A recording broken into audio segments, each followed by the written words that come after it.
Welcome, Left Reckoners. I'm Matt Leck, without David Griscom, who is partying in New Orleans right now. But joining me is somebody back from the dead, or back from at least the Twitter suspension.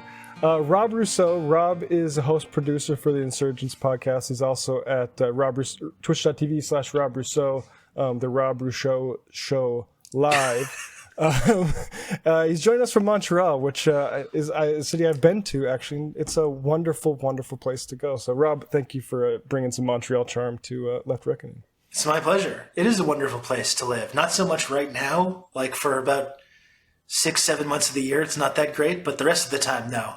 Magnificent. I was there in June, yeah. Yeah, that's a good time. That's when you want to come, definitely, if you're going to come for a visit. Yeah, there was I don't know if it was F1, but it seemed like there was a lot of racing car down some main mall there. It's very nice. I didn't know that, I mean, I won't get too far adrift in Montreal trivia, but Montreal means Mount Royal. And there's a big mountain at the center of Montreal. Yep. Go hiking up and down it. Yeah. But Rob, the issue at hand for us today is you were among many leftists, broadly speaking, in media that we woke up, I think it was Tuesday, right? And y'all were suspended from the website. Walk us through your experience of this. Yeah, it was a really surreal day, honestly. The whole thing was just kind of a bizarre thing to be a part of. I just woke up and checked my Twitter account because we always have to just wake up and immediately start looking at the worst things you can possibly imagine because we're all just kind of trained to do that now. And I saw that my account had been suspended and I didn't really think much of it. I've had a number of tweets over the last couple of months that have reached a pretty wide audience and have pissed a lot of people off. Right. So I just assumed that it had something to do with that. I did appeal the suspension by suggesting that I had been mass reported by leftists because of my anti-woke beliefs. I thought maybe maybe I could sneak back in, but then I kind of slowly realized that I had been caught up in some kind of purge of a bunch of different accounts. And that's when it just became a really kind of surreal thing because I saw that it caused this big kind of outcry online and there was all kinds of people talking about it. And, it was just very bizarre. And I didn't think too much of it. What I assumed was going to happen, that there had been some kind of erratic decision made with no thought put into it, probably in some kind of late night K-hole situation from Elon Musk that would eventually just be overturned as soon as people got mad at him about it. And that's exactly what happened. So I wasn't really all that put out over the whole thing. But it was bizarre and surreal to be a part of. It was kind of exciting, you know. It was somewhat validating for me to be included on this list of journalists and cool people that I like and respect and admire. So, it was interesting, very interesting experience. They should call you Rob Stradamus. I don't know how you could have predicted both the circumstances that probably happened and the ultimate conclusion. What was the rationale that they gave you with the suspension? Was it Israel stuff? Was it Ackman stuff? It's not been clear to me. It's never been made clear. All I got was a notification that the account was suspended for violating the X rules. There was no indication about what rules had been violated or what tweets or posts had caused the violation. There was really nothing like that. It was just your account's been suspended indefinitely because of violating X rules. And then a couple hours later, good news, your account has been back and you can now post on X again. And with no real explanation over what caused it. Yeah, I saw a lot of speculation that, my Israel was my first guess as to what caused it. There was a lot of speculation that it was specifically related to the Bill Ackman stuff, which I didn't tweet about all that much. But the day before, I think I had made one annoying comment to Bill Ackman when he was yet again online complaining about his wife's privacy or whatever, which I thought was funny. So I just still really don't know. I have no idea. Maybe it might have been just people that Elon Musk found personally annoying. Who knows? I don't know. That's kind of my first guess when I started seeing the names were it was Epstein and perhaps even Kimball Musk related. Like the people talking about, because how often do you talk about Epstein stuff? Is it semi-frequently or no? Not as much on Twitter. I mean, I'm on Twitch all Yeah, the time, and I talk about more stuff on there. I've talked about it a little bit. I've certainly tweeted the Elon and Ghislaine Maxwell pick a number of exactly. times, certainly. So I'm not entirely innocent there. I mean, the last time I tweeted about Epstein, I was talking about the Clintons' connection to Epstein. So you'd think these Right. people would not be so upset about that because I was pointing out how like there was all this speculation that Bill Clinton's name is going to be revealed. It's like, wow, yeah, that's so shocking that his name would be revealed. Something that we all know that there's a connection there already. So Yeah. The shallow level that they engage with that stuff is really maddening. But yeah, that was just like because TrueAnon I saw got caught up in it. How we did some coverage of the Twitter files earnestly. I mean, David probably was better at taking it seriously than me. I'll just put my cards on the table. But we had like Bronco Marchetic to talk about concerning things about it, and I mean Yasha Levine to maybe have a little bit more of a critical take. But I'm curious, how did you how did you feel that whole thing? Did you like look at it as like maybe an entire op, or try to meet the concerns of like people maybe caught up in thinking Elon was fighting for free speech there? And like I'm curious, now that you've been actually victimized by that, has it changed your position on that?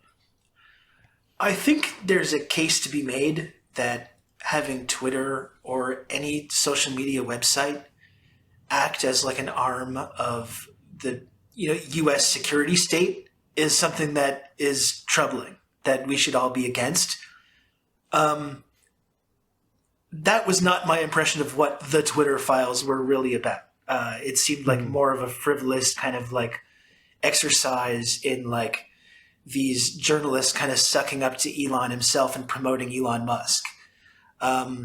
So I guess that was my issue, is that not that there's not a conversation to be had there, but it didn't seem like that's what any of the journalists that were kind of conscripted into talking about this story, it didn't seem like any of them were really interested in challenging that narrative in any way that like upset Elon Musk. It seemed like Yeah. it was real more about his specific grievances, and the idea that he himself would also participate in this exact same kind of censorship, and has advocated for that in the past, was never really brought up. It seemed more of like a partisan thing that wasn't really going after the really legitimate concerns that I think people could have about that kind of censorship or state mandated censorship online.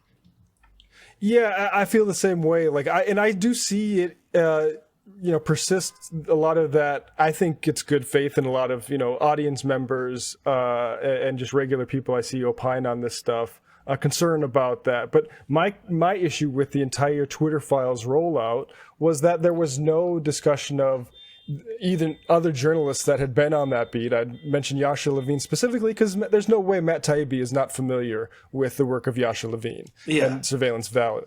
And it was all, this is the first time anyone's revealing any of this. And also, by the way, it's mainly aimed at Republicans. And like, people were getting a simulated conversation there. And that's like, it's very hard to convey that to people who are like, well, I don't like this government agent, because nobody likes the amount of power different government agencies have, especially with the corporate media, to pull levers. I mean, we see this in different issues that are ongoing right now, and that sucks. And we do feel powerless, and that's always been a difficult thing for me to convey on here.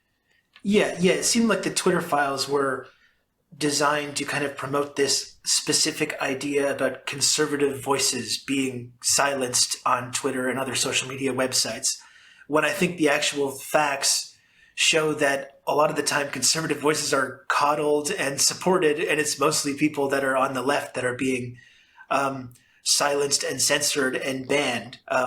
We have a whole media apparatus that's designed to like promote conservative viewpoints, and I feel like that's what our social media companies end up functioning in a similar way. So it's just at its core, I just felt like it was promoting this idea, which I think was a kind of false premise just to begin with. And a lot of the legitimate conversation that we could have about specifically like security state penetration on Twitter or Facebook or any other social media website, wasn't really explored to anywhere near the same extent that it could have been. And it was just disappointing to see someone like Matt Taibbi, who's someone whose work I found really valuable in the past, someone I've at times really respected and admired for the writing and his commentary that he's done, kind of acting as an attack dog for this like billionaire industrialist dipshit. That was just kind of disappointing to see. Yeah, and the billionaire part of this is interests me. Like, how big of a mindfuck is that specifically? That, like you say, like Elon probably up late one night being like, "Fuck these people. I'm sick of these. I'm sick of these people at the top of getting because engagement. Like, despite the noticeable rise in Nazis on the website, I think in the past year or so, engagement hasn't been bad for me, at least. I know a lot of people do deal with that, but I've always wondered. I mean, clearly we know Elon hates when people like you or Clan Klippenstein get these massive, viral tweets or whatever. I'm curious, like, how does it feel to get the notice of literally one of the richest men in the world, and not only rich but powerful and embedded in military industrial complex, to get his attention as someone, because I think the media is important. I think independent media is really important, and I think like there are certain things that have been cultivated by us being here and defending, say, the labor movement or progressives or whatever. But in a moment, say Israel's bombing Gaza, we can feel a little bit impotent, I think, also. Yeah. So like that sort of differential between Elon paying attention to you and also, I'm Rob Rousseau. Yeah, well, like I said, it's just really surreal. It's really surreal. It's a weird feeling. It's also somewhat validating for me. It's validating that I feel like my ideas about Israel or whatever else seem to be reaching the intended audience. And it's pissing off the intended audience as well. That's intentional. It's bizarre for me. It's like I didn't go to journalism school. I don't have a political science degree. I'm literally just like a former band guy. And when my music career collapsed in the around 2010, I was just at home alone all the time, and I became obsessed and addicted to Twitter and talking about politics, and then became kind of increasingly radicalized over the years by just various events that were going on that were horrifying to see them unfold. Mm-hmm. And just somehow through just like a weird, strange turn of events and a lot of luck, I've managed to build up this kind of platform. And so, yeah, just the idea that I've somehow managed to find that audience, and that, not only are some of these ideas that I have reaching this huge audience, but like actually like being perceived by actually wealthy and powerful and politically connected people to the point that they feel the need to like take down my account.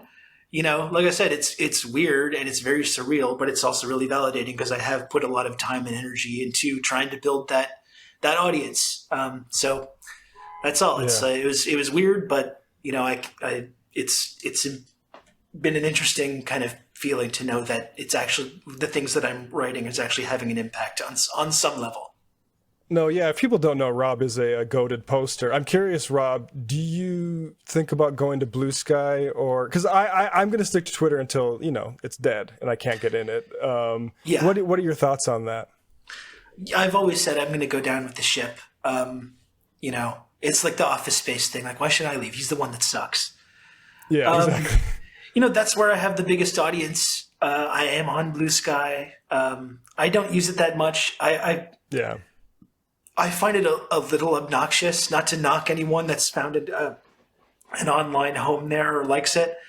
I think like being on Blue Sky seems to be like a personality trait for a lot of the people that have developed audiences on there. Not to be mean about it. I don't mean that's not my intention, but I just feel like Twitter is still where the audience is, and like you pointed out, despite whatever mismanagement there's been over the last couple of months, despite the noticeable way that Elon himself has kind of like encouraged and promoted these like really toxic and dangerous kind of right-wing ideas, especially about like immigration, promoting this idea that there's some kind of invasion of the United States of these brown hordes coming from Mexico and Central and South America to dilute the white race. Like it's pure Nazi shit coming from the owner of the website and one of the most richest and powerful people in the world.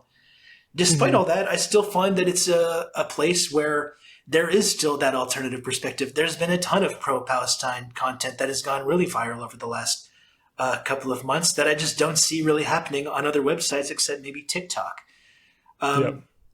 So I still think it has a lot of value. And I think like if you're on the left and your view is like, well, it's being taken over by these right-wing forces, so let's just leave. I think you're kind of abandoning kind of an important sort of territory where we can still share these ideas and can still reach a real big mass audience with these kinds of messages. So that's been my kind of motivation over the last couple of months. I'm going to stick around and continue to talk about the things that I want to talk about on there. And I don't really think it's smart to cede ground to the absolute worst people imaginable. I still think it's really valuable, a place where we can reach a really huge audience with these kind of ideas. Yeah, exactly. I think comedians or something maybe have a different calculus, but in terms of the political network, it's the one that is, it's the playing field now. Rob, I thank you so much, man. I know you got to go to some family duties, but I really appreciate it. The Insurgents podcast with Jordan O, and twitch.tv/Rob Rousseau. Anything else you want to plug for folks? Yeah, that's all. It's the Insurgents pod that I do with Jordan that focuses more on like American politics stuff, which it really pisses off a lot of people that I talk about this. I don't really understand why exactly that is. As you may know, America is like the global hegemon that kind of controls the whole global economy and culture, and as the foremost imperialist power around the world. So frankly, I think it's kind of normal for people in Canada and other places to weigh in on what's going on politically there. It's also an absolute circus, and it's completely unavoidable to hear the constant news about what's happening there. So so that's what the podcast kind of focuses on. I do try to give a little bit of an international perspective or bring certain different ideas onto there. Tons of great guests, though, on the Insurgents podcast. And I do a daily show on Twitch, TRRS, the Rob Rousseau Show. It's kind of just an acronym. It's not even really an acronym anymore. I just call it TRRS. On twitch.tv/Rob Rousseau, I do that show every single day for 3-4 hours at a time. And it's a lot of fun. It's maybe a little bit more focused on geopolitics and internationalism, a lot of silly and fun conversations about culture and snacks and apples and beverages and all that kind of stuff as well. It's a good time, and it's a really fun community. So those are the two main things that I'm up to. There you go, and we'll include links in the description. Rob, thank you so much, man. Thank you, Matt.